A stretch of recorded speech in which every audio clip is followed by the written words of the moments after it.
What's up, Jeremiahans? How is it going? In today's video, I'll be teaching you 4 ways you can record into the internal memory of the E463. And they are essentially, if you want to record just the melody, that's the first way. I will be teaching you that. The second way is if you're going to record your playing with a style. The third way I'll be teaching you is how to use a groove creator. So make sure you hang in there because this is so damn cool, right? You really want to have a listen to this. And the fourth method I'm going to use is to use a multi-track layering to record different instruments into different tracks, one after another, and then have them all play back together.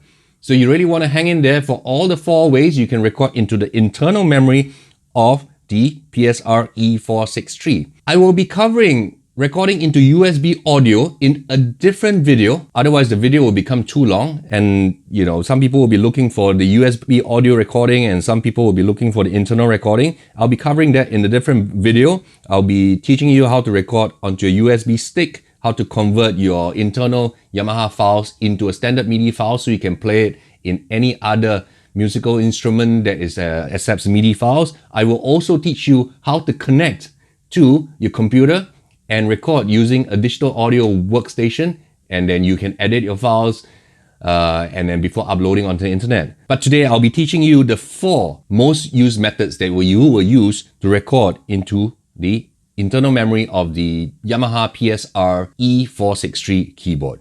Let's start with the easiest method of recording on the PSR-E463 keyboard. And the easiest method is if, for example, you want to record a right-hand voice only. What you need to do is select voice and select the instrument of your choice. In this case, I'm selecting the flute, the sweet flute, which is number 134. And all I need to do is head over to the left side of the screen and press the record button. And the keyboard would automatically select an available vacant bank within the memory, which is user 1 right now. And you can see that this is blinking, which signifies that it is getting ready for you to record. And the minute you start playing, it will start recording.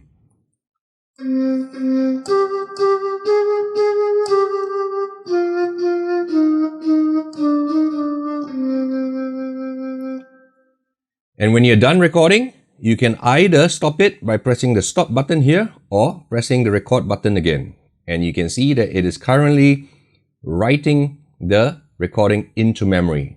And when it's done, all you need to do to have a listen again is to press start or stop here.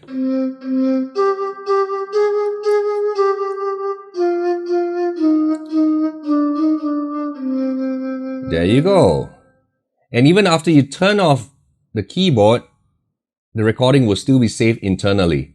So assuming you just turn on the keyboard at the portable grand, to listen to all your recordings, all you need to do is press song, right? And you can see the available banks, there's available slots that you can save your songs into.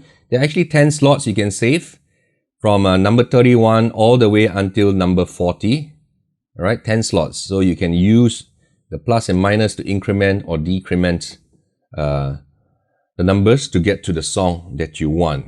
The second method of recording is if you want to record with a style playing. If you want to record with your left hand playing chords and the auto accompaniment that's running in the background, what you need to do is this, right? After you turn on the keyboard, it will be in the grand piano mode, portable grand mode. First, you select a style. I'll be selecting style number 147, which is the distortion lead. And the style that I'm using is 055, and that's the electron. You want to make sure that ACMP here on the left side of the screen is turned on. And it will show on the screen here that ACMP is on. And when you're done, all you need to do is just press record and it will blink and wait for you to start playing, right? And start recording into the user 2 bank. And what I'm going to do is I'm going to start off with an intro, right? And I'm going to press start.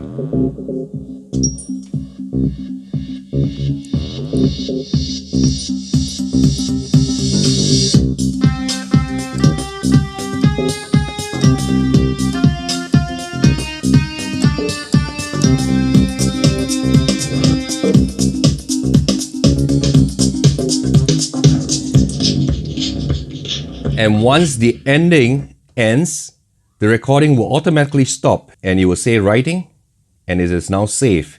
If you want to stop the recording before the ending stop for whatsoever reason, you can just go ahead and hit the record button once more, or just hit the stop button and it will stop recording at whichever point you hit this button. Right, so let's have a listen to our recorded song, which is recorded in a style mode, right? We recorded with a left-hand style.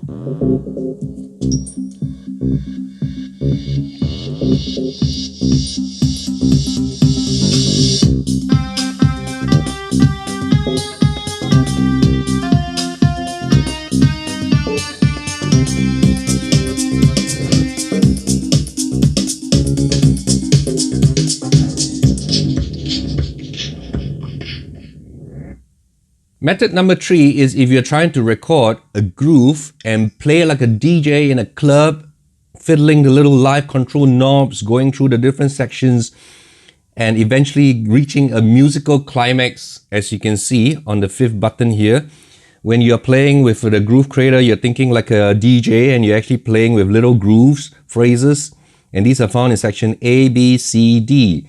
You can also change to a different groove number, a groove pattern in the middle of a song, which is something you cannot do when you're recording styles. If you're recording styles, if you started off with one style, you cannot switch to a different style in the middle of a recording. And that is something which you can do with the groove creator. So to start off, what we're going to do is make sure that we've got user 3 ready when we press the song button here. And then because we are recording the groove creator, we are going to go into the groove creator here. I've selected the progressive trance groove, which is 019. And in the middle of the song, I will switch to 020, which is the pop trance, just to show you that we can actually record different grooves into one song. All right. And all the live control knobs that we have on the left side here actually works. I'm going to shift the camera a little bit and then you can see how I will be playing with the live control knobs here on the left side. So we just press record and it's ready. The minute is done. Just press start. There's section A playing. You see I'm fiddling with the knob. I'm playing with the cutoff. 2, 3, 4.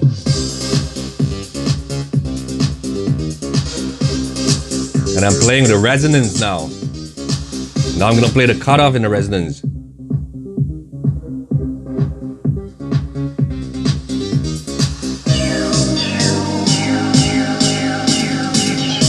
Now I'm hitting the musical climax. And when it's done, I will change. 3, 4. Now we are in a different groove now.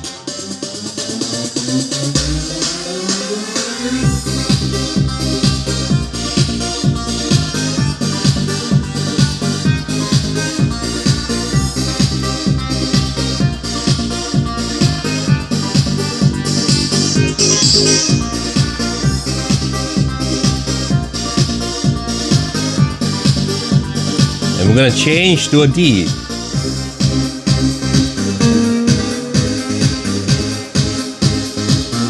And when we are done, waiting for the musical climax.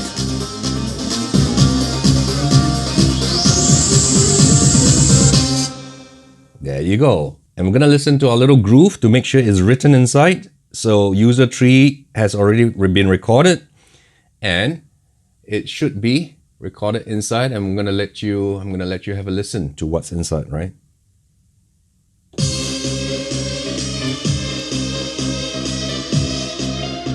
You can hear that we are playing with the cutoff earlier and it's been recorded.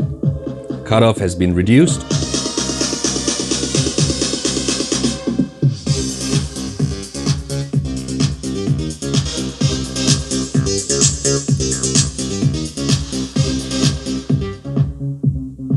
You're playing the resonance here.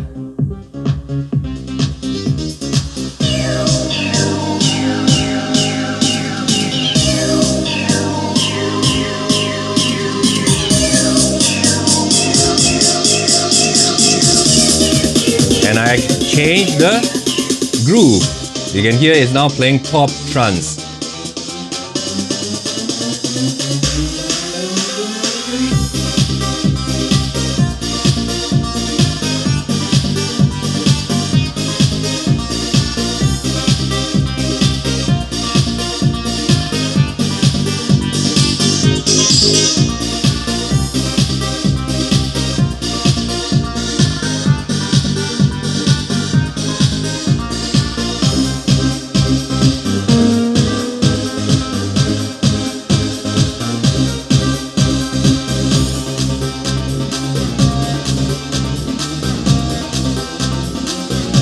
Doing the musical climax before finally ending, stopping at the right point. And there we have it, a groove made for you Jeremians. The fourth way you can record on the E463 is using the multi-track recorder. If you want to record your instruments tracks separately, the E463 allows you to record in 6 different tracks. However, there are some caveats that you want to take note of. Tracks 1, 2, 3, 4, and 5 can be used to record instruments that you choose. However, track number 6 is only reserved for the accompaniment track if you want to record your accompaniment track separately, as well as the groove if you are using a groove creator. So if you're recording any groove creator together with your 5 tracks of melody here, you will have to record your groove into track number 6. You cannot use track number 6 to record voices.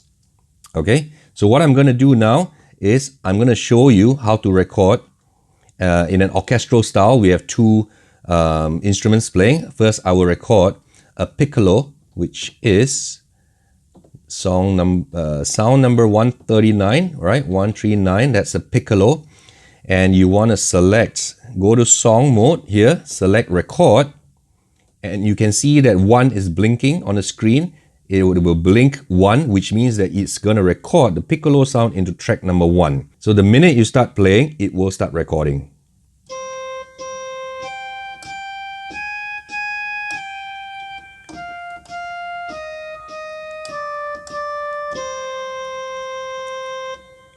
So when you're done, just press stop and you'll write into the file. And we're going to select the instrument we're going to use for our next track. And I'm going to select strings voice, and I'm going to go back to song. This time when I press record, I'm going to hold down the record button and press number 2. And you can see that number 2 is lit up and number 1 is a constant light, whereas number 2 is blinking, which shows that when you start playing, right, the voice, which is strings here, will be recorded into track number 2 while track number 1 will be playing back. Let's try that.